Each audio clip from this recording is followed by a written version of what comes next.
take the text literally from one phrase in this chapter, but I want to read these 4 verses so that we can get the context of this chapter. I asked a couple of people coming into the building this evening, how much do you know about the prophet Habakkuk? One person thought I said back up, and we talked about gears and things. Somebody else thought we was talking about something that comes in a pouch and you chew. The truth is, I didn't know anything about the prophet Habakkuk until I started preparing to preach this sermon, and I never preached a sermon about this. The verse that I'm looking at here actually was part of the text in one of Randy's lessons, I think it was, a few weeks back. And you know how sometimes you read a verse from the Bible and it sticks with you, it sticks in your mind, it kind of catches. And I couldn't get it out of my mind, and I started studying, and I said, you know, I don't know anything about this guy. So I became curious and looked at some of the things that this verse included, and I started going back and looking. I didn't know anything about one of the prophets of the Bible, a man that God himself chose to warn the nation of Israel and to teach the nation of Israel. I didn't know anything about him, and kind of ashamed of myself a little bit. So I did some background. Read with me Habakkuk chapter 2, verses 1 through 4. I'm reading from the ESV. This prophet says, I will take my stand at my watchpost and station myself on the tower and look out to see what he will say to me, talking about God, and what I will answer concerning my complaint. And the Lord answered me, write the vision, make it plain on tablets, so he may run who reads it. For still the vision awaits its appointed time. It hastens to the end, it will not lie. If it seems slow, wait for it. It will surely come, it will not delay. Behold, his soul is puffed up. It is not upright within him, but the righteous shall live by his faith. The last part of that verse is actually quoted in the New Testament on a couple of occasions. So at the beginning of this book of Habakkuk, all the way in chapter 1, and I'm going to read all of chapter 1. I just want to give you a little overview of that. This prophet cries out to God. He says there's no justice here. People are doing things they should not be doing, and there's no justice. He said even the courts of law have twisted justice, and people that are guilty are going free. That sound familiar to anybody? You know, there was a person came to my house one night. They didn't know they were coming to my house. They didn't know it was my house. But they saw a traffic, a road check at the fire station. Y'all know, most of you know where I live, and they have road checks at the fire station. So this person sees the road check. She's coming down the road, and she pulls up in my driveway. And she said, Dad, there's floodlights outside. I thought, what have we done? And I opened the garage door, and there was a car all the way up to my garage door. And there was a police car behind it. And there was a woman standing there, and the policeman said, go ahead and ask her. And she asked me if a certain person lived there that I didn't know. That person didn't live there. And he told her, he said, you've got one chance at this. And she asked, and I said, no, that person doesn't live here. And then she just put her hands behind her back. And he showed me her driver's license that had been suspended. And he said, I arrested her 2 weeks ago. And he said, you ought to see her criminal record. So I went back in the house after it was all over, and I looked it up. You know, you can look up anything on the internet. She's been arrested 28 times. 6 of them were for driving under the influence. And she had a baby car seat. There wasn't a baby in it. She had a baby car seat in the back of her vehicle. Listen.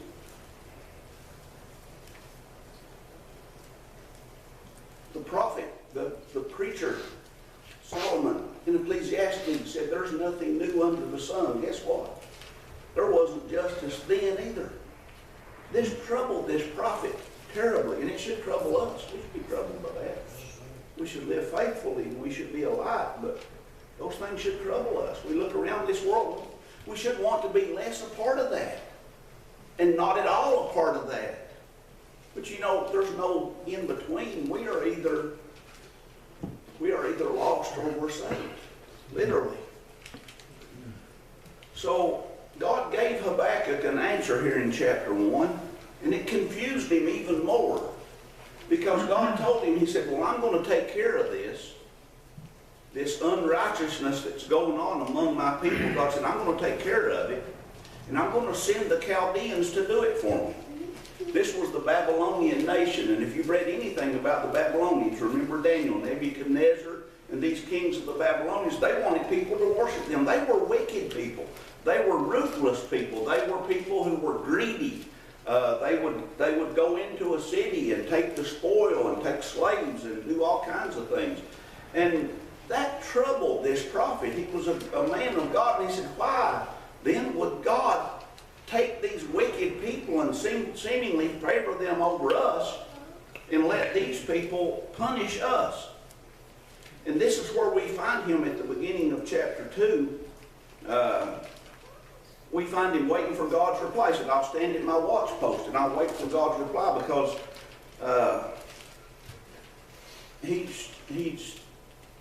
he's conflicted. He loves God and he trusts God, but something doesn't seem right with God's judgment here to him. So he says, I want to see what God will say and what he'll answer me concerning my complaint. He's troubled, because up until now, God has just been, everything has just been fine between him and God. But now he's troubled by this. Have you ever been that way? Have you ever felt that way about something that's going on in your life? Conflicted. Why would God allow this to happen? Why would God allow wicked people to be this way? You know what the title of my sermon is? Pride versus faith. I haven't even gone into that yet. We want to talk about pride and faith. By faith, Habakkuk knew that God is just and right, and he knew down deep in his heart that what God was going to do was going to be right. But the human side of him, the part of him that, that's questioning, was confused. So he didn't only wait for a reply from God, he waited for, the King James translation says, reproof. You know what reproof is? Correction.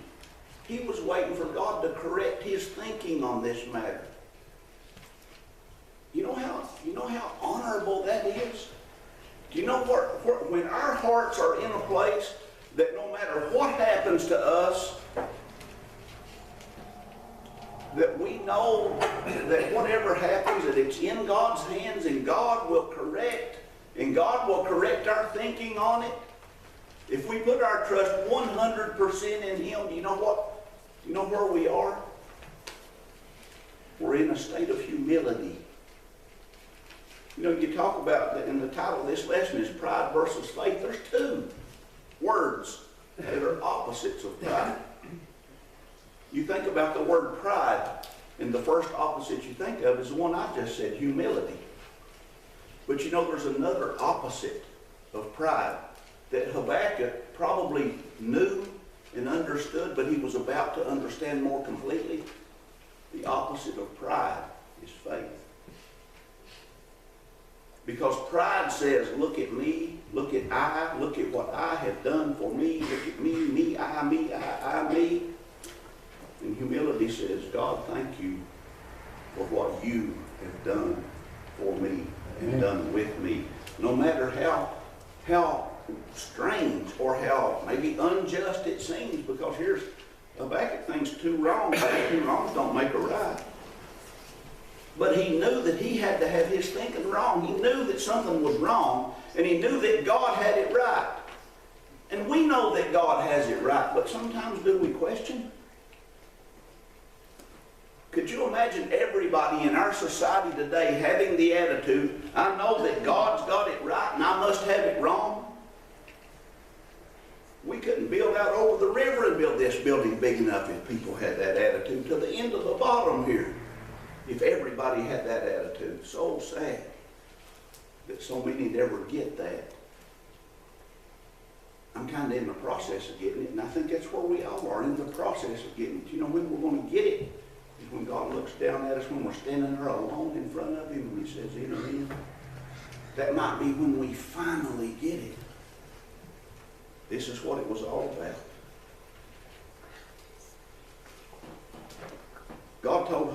in verse 2 to write this vision down.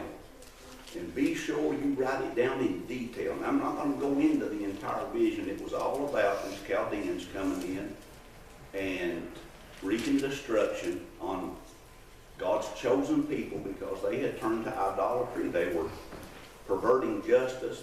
They were doing things wrong. And God was using the wicked to punish them for this. You know, that's something that in itself was God's wisdom, because he was taking wickedness to punish people who were, what's the King James say, puffed up. They were like, we're God's chosen people. We can do no wrong. Oh my goodness, how many people that has turned away from the Lord's church. And God was going to take wicked people to punish them. In verse 3, God revealed to him that this wicked nation wasn't going to come to him all of a sudden. Wasn't going to happen. Now, you're going to write this down, and then life's going to go on. This is not going to happen. I'm going to tell you what day it's going to happen. Does that sound familiar? And I'm going to tell you what day they're going to come in and destroy in an appointed time. Hebrews 9:27 says, it's appointed unto us. God said there's an appointed time. It's appointed unto us once to die, and after this the judgment. God was about to judge his nation unrighteous. He was about to judge his nation as having fallen away from him. He's going to punish them for that. God forbid that anybody in the sound of my voice fall under God's eternal judgment, God's eternal condemnation on Judgment Day, because of believing that we can live our lives our way, that we can do things on our own pridefully, and believe that God doesn't have it right, or believe that God is not in control, or believe that the things that happen to us just because of bad luck or whatever, that God's not looking after us in every single turn of our lives. Bible scholars believe that this man Habakkuk may have lived near the end of the reign of King Josiah. He was the one that was prophesied by name 400 years before he was born to take the nation of Israel back to service to God, and then into the reign of King Jehoiakim, who throughout the Old Testament after his reign, the prophets would say, God would say that he did as his father Jehoiakim did and turned the nation against God back to idolatry. Jehoiakim was a terrible person to be compared to. He was a man who worshipped idols, promoted idol worship, and just took the entire nation of Israel away from serving God. He was a wicked king. Put the nation in a downward spiral. And God was going to use a nation of wicked people to punish his own people. In verse 4, God reveals exactly why he seeks to allow Israel to be carried into slavery in the first place, and to have its cities destroyed and burned, and its towns and its crops and its herds all plundered, because in the King James, his soul is puffed up. It's not upright within him. His soul is puffed up. So let's look at pride then. Let's look at pride. The Bible in basic English, which is a paraphrase translation of the Bible, which may be used for commentary, interprets verse 4 this way: as for the man of pride, my soul has no pleasure in him, but the upright man will have life through his good faith. Do you see that? Pride, and the opposite of it being faith. We're going to look at why in a few minutes when we look at definitions. Another translation of the Bible says the Lord refuses to accept anyone who is prideful. So pride's bad, right? And faith is good. Right. What is pride? Here's the walking around Bible definition of pride: the quality of having an excessively high opinion of oneself or of one's importance. Do you see the I in that? I have an excessively high opinion of myself, or I am important. That's what pride is. And you know who's left out in the prideful person? God himself. You know who was left out of Israel when this nation turned to worshiping idols, and they were looking around, they were saying, look what a mighty nation we are. Look at us. How dare anybody to try to come in here and take us over? God's with us. We can do anything we want to do, and God will take care of us no matter what. He's taking care of us. He's built us into this great nation. Look at us. Look what we have done. Kind of a conflict there. God brought them to where they are, and then they turn around and look and say, look what we have done. That's prideful. Now let's separate this from saying, you know, grabbing one of these young'uns that graduates high school here in a few weeks and hugging them and saying, I'm so proud of you. You see the difference? That interpreted, that definition there, as being pleased with the accomplishments of another. The Apostle Paul said, I will boast, but only in the cross of Jesus Christ. Paul said, I don't have anything to brag about my own accomplishments because it's not me that's doing it. It is the Lord strengthening me and giving me opportunities to do it. Pride is a bad thing. Pride can bring churches down. Pride can bring congregations down. Pride has brought congregations down. Pride has brought individuals down. The Proverbs have a lot to say about pride. Proverbs 6 verse 16 says, there's 6 things that the Lord hates, 7 that are an abomination to him. Verse 17 says, haughty eyes. The King James translation says, a proud look, a lying tongue and hands that shed innocent blood, a heart that devises wicked plans, feet that make haste to run to evil, a false witness who breathes out lies, and one who sows discord among brethren. Now notice this. Hands that shed innocent blood. That's murder. Right. Pride is listed among something that God hates, including murder. If a prideful person turns a person away from serving God, and that soul is lost, that soul is doomed to eternity in hell. It's a serious matter. Proverbs 15:25, the Lord tears down the house of the proud, but maintains the widow's boundaries. Solomon said this is almost prophetic, because this is about to happen. Their houses are about to be torn down because they're looking at, look what we have done here. Proverbs 16:5, everyone who is arrogant, the King James says, proud in heart, is an abomination to the Lord. Be assured, he will not go unpunished.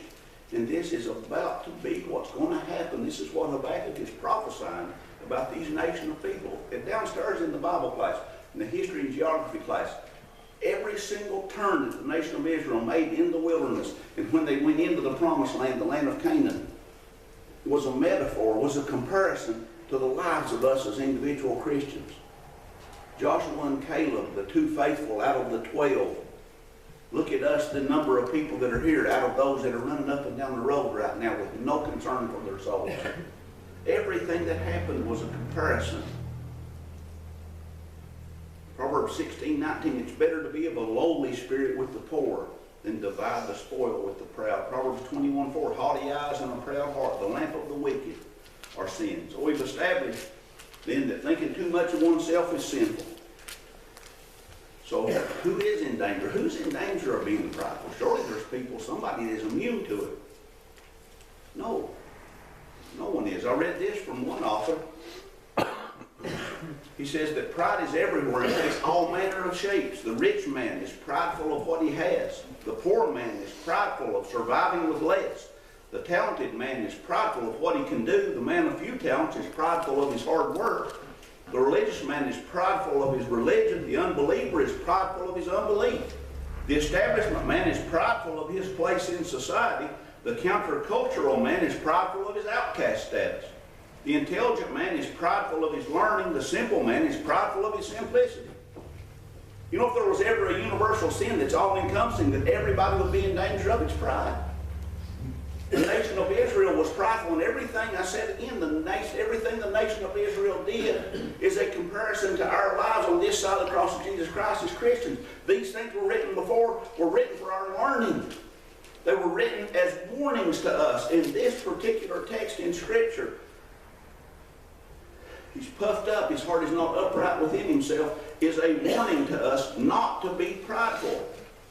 It's been said that pride's a strange creature because it never objects to its lodgings. It can live in a palace, it can live in a mud hut.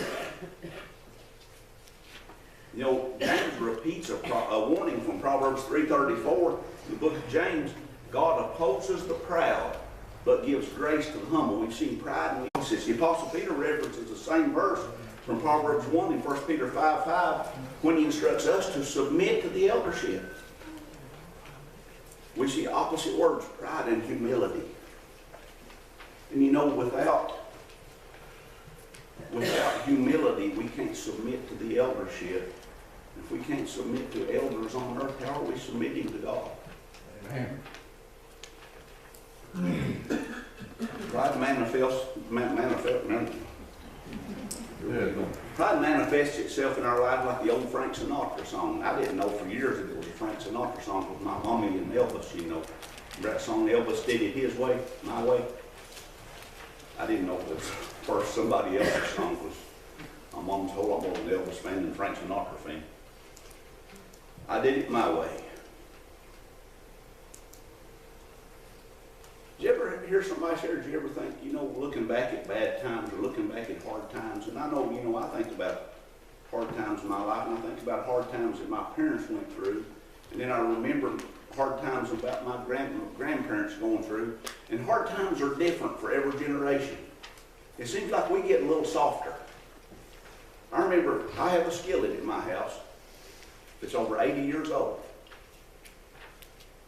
There was a family, when my grandmother and grandfather, Ramey, were living in Floyd County, there was a family down there that didn't have food. And my grandmother tried to give them a sack of flour or cornmeal or something to make bread with, to make food with, to eat. And they wouldn't accept it. But they had some cooking utensils, and they gave my grandmother this skillet. And the best I can remember, Grandma Ramey said it was 1937, and I baked biscuits in that skillet. You come to my house on Saturday morning, I bake you some biscuits on an 8-year-old skillet. Anybody here under the age of 40 ever had to swap skillets for breakfast? Swap for food? And I remember growing up, we didn't have a car when I was 8 years old. There's one sitting in my driveway right now, ain't nobody to drive it. We get more and more and more privileged. Remember what the writer of Ecclesiastes said? There's nothing new under the sun. We're a prideful nation. Nothing new under the sun. You can look at the downward spiral of this nation and parallel it to the Roman Empire and the downfall of the greatest empire in the ancient civilized world. We're headed that way as a nation. But as individuals, we don't have to lose our faith. Thinking about, I don't know how we got by when times was hard. Anybody ever heard anybody say that? I don't know how we got by. Times was hard. You know how we got by? God blessed us. God blessed us. God gave us that food. God gave us those clothes to wear. God gave us those shoes on our feet. You know all those parallels I've talked about? The Israelites walked for 40 years and their shoes didn't wear out. That is a miracle. I got a pair of New Balance up there at the house, and the bottoms of them slick as they can be. There for a while, I was walking that hill from East Ridge High School up to the top of that hill, and the soles of them slick as they can be. I ain't had them about 2 years, 40 years. I don't figure I'm going to last that long, but those shoes sure ain't going to last that long. They're done. They're gone. That's a miracle. God provided for them. You know, they got up one morning and God had put this stuff like coriander on the ground. All they had to do was gather up a day's supply of it. And God gave it to them. You know what? They ate it for a while and they said, man, I wish we was back in Egypt. Nothing but this manna here. And it was a gift from God. Despising the gift from God. I would never do such things as that. Would you? Yes, we have. Every time we want more than God has provided us, we're like little children. We're like stubborn little children. Prideful. I tell students this, high school students this, and they're about to graduate high school. I'll hold up. Yeah, here we go. This is what you deserve out of life. Wrote it all on that side of that sheet of paper right there. See it? That's what you deserve. You know what we deserve? From that first sin, we deserve to die and burn in hell for all eternity. Period. from that first sin when we were 9, 10, 11, 12, 14, 16 years old, whatever age we were, that first sin, we deserve to die and burn in hell for all eternity. That's why Paul didn't boast in anything except the cross of Jesus Christ, because he knew where every single gift was coming from. I went to college and got that degree. God will let you do that. I did this, I did that. God will let you do that. Or God strengthened you to do that. Or you pray to God regularly. How many prayers do you pray out of fear? I tell people down there in the Alara library that used to be Bible College, there's 2 little holes right there in front of the lounge chair. It's still there. That's where my knees were. In those wet places in the church from the tears, because of all the times I was afraid I was going to fail a class.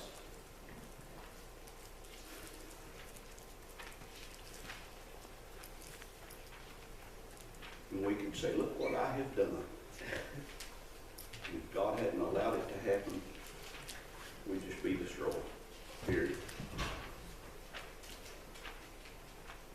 The Old Testament's full of examples of pride bringing people down. You know, the first sin came from pride.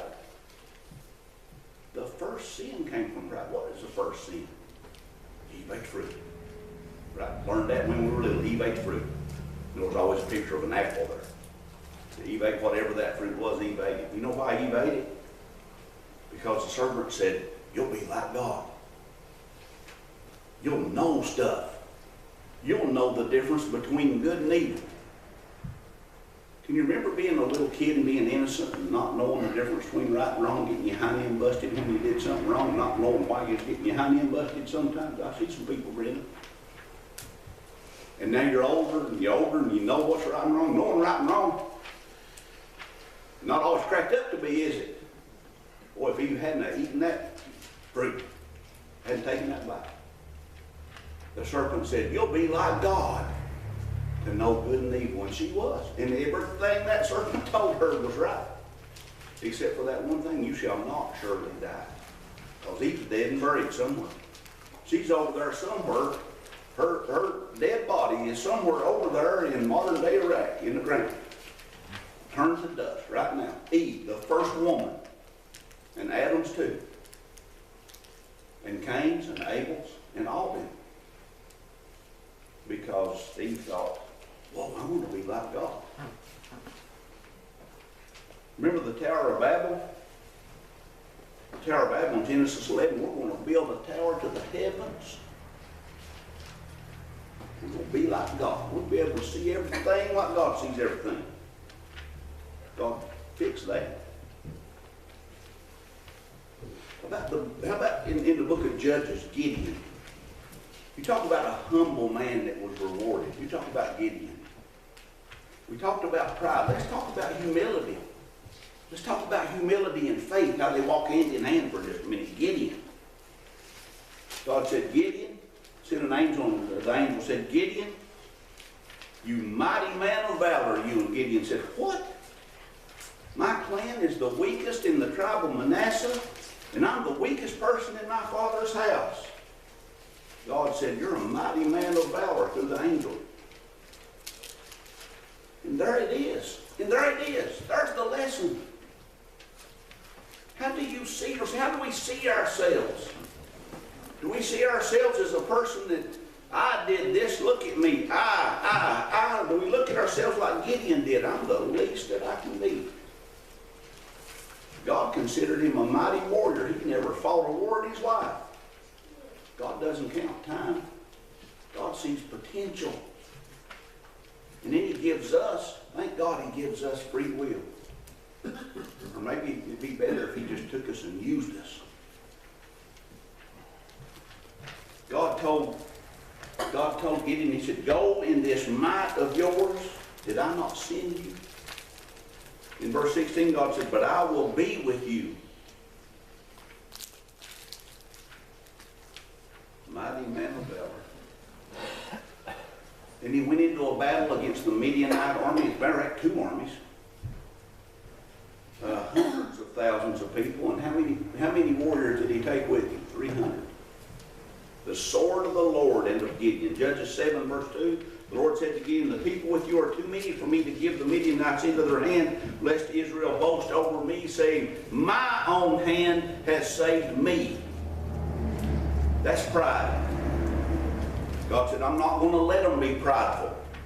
I'm going to teach them humility right here. I'm going to show them that to put all their trust in me, God said. I'm going to show them where their strength comes from. I'm going to show them what I can do with the least of the tribe of Manasseh and the least of his clan and the least of his family. I'm going to make him a mighty man of valor. What can God do with a humble group of people right here?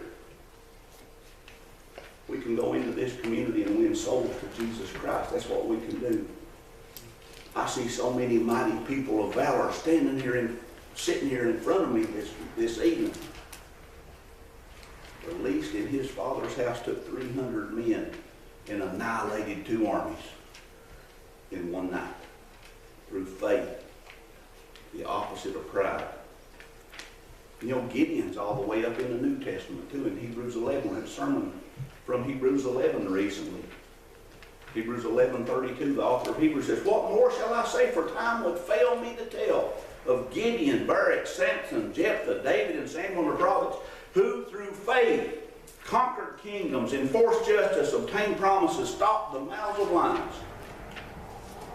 Time would fail to tell me who through faith did all these things. They put their trust in God. They knew the battle doesn't belong to me. The battle belongs to the Lord. How did they do it? Not by pride, not by self, but by faith, realizing that everything that they had, everything that they were capable of doing, everything that was in their potential to be able to do, terrible grammar, but they were potentially able to do, everything that they were going to do, and everything we can read about that they accomplished was because God held them up, strengthened them, and gave them every single thing they needed to get it done with. Hebrews 11:1, faith is the assurance of things hoped for, the conviction of things not seen. What is faith? We talked about pride and defined pride and defined it and showed examples of it. Faith is spiritual eyesight. Faith sees what the eye cannot see. If we can see it, it's not faith, it's sight. Faith feels what hands can't feel. Faith is not blind and unfeeling. Faith goes beyond what the world considers reasonable. But faith never contradicts reason. Faith is everywhere. The atheist has faith in his atheism. The scientist has faith in his science. But the Christian has faith in an unseen God who we read about in Scripture, who holds his people up and strengthens them and makes them into what he would have them to be. If the philosophers and scientists of this world could only see that they too are people of faith, that it's misdirected and misguided. If they quit having faith in themselves and in their own intelligence and in their own learning, we'd have so fewer things to tempt our college students and our high school students. These hypotheses and theory about where we came from, all these things. We just put our faith in God and realize that in the beginning, God spoke all this into being, and that God created us wonderfully and fearfully, as King David said. If we would just put our faith in him and realize that he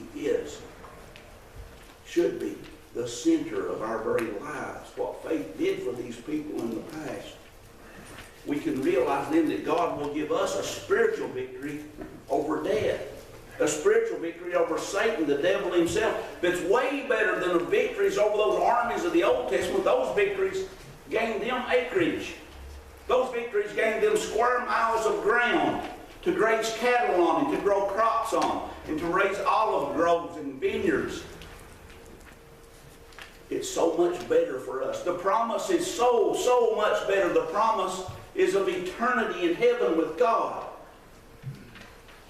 Faith gives us a look into heaven as we read in Revelation about streets of gold, rivers of pure water running through heaven. God himself, we don't need the sun, the moon, or the stars because God is the light in heaven. John tried to explain heaven. talking about precious gems and those things, and he failed because it's so much better. Oh my goodness, we can't miss heaven. We can't miss heaven. Humility and pride are opposites, but faith and pride are opposites. By faith, we humble ourselves. As Christians, we go to our knees and we thank God for the ability to bring a paycheck home. It's a gift from God. To live under a roof, it's a gift from God. And sit at a table with food on it. Those are gifts from God. The prideful will say, look what I have done. And the humble and the faithful will say, thank you, God, for giving me what I don't deserve. Why me, God? Why have you done so much for me when I have sinned so terribly against you? We should be humbled at every realization. Count our blessings one by one. I can't challenge myself to count my blessings I have to meet Him. I can't count them. You know, the one I want to count every day, I don't want to forget it. I want to count that. I want to forget counting this one every day. Just being able to look beyond this life into heaven and know that it's not me. It's God's grace. Amen. God's favor. God's mercy that keeps me from being punished in hell, and God's grace that sent me a Savior that I don't deserve. It's not me. It's God. Amen. I don't know where you are in your life right now. You may be prospering, you may be struggling in this world.